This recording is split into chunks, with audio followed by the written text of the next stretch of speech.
Asalaamu calaykum. Ku soo dhawaada Somtig. Fadlan subscribe sar haddii aad ku cusub tahay channelkan. Waa maanta iyo muuqaal cusub.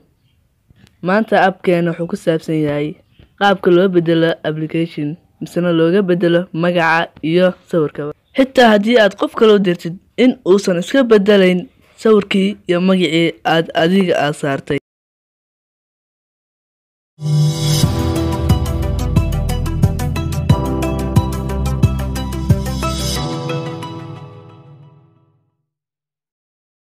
Akhyaarta application-ki waa kan.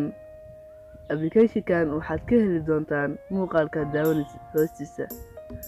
Application-kan magaciisa waxaa la yiraahdaa App Editor.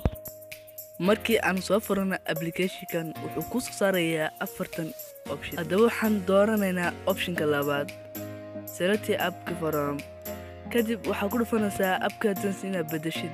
Markii aad ku dhufatid waxaad taabanaysaa Comment Edit. Markii aad ku dhufatid Comment Edit then waxaad ku sii dhufanaysaa sawirkii app-ka. waxaad soo diyaarsanaysaa marka hore sawir. Hadda waxaan soo diyaarsanay sawirkan aad u jeedin loogadan.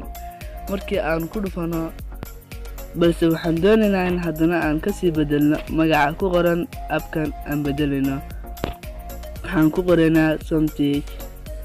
Markii aan ku qorno Somtig kadib waad u jeedaan inaan ku qornay. Xitaa waxaad bedeli kartaa koodhka name koodhka iyo kuwaasoo bedeli kartaa. awood ayaad u leedahay in aad bedeli kartid. Haddana waxaan ku sii dhufanaynaa save.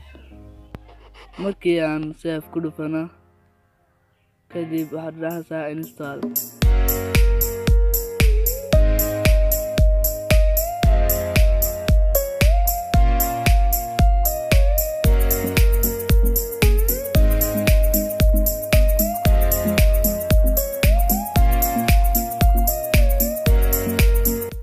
Okay, waxaad u jeedaan inuu soo dhacay. Waan ka wada noqonaynaa hadda. Markii aan ka wada noqono app-kii ayaa ku noqonay.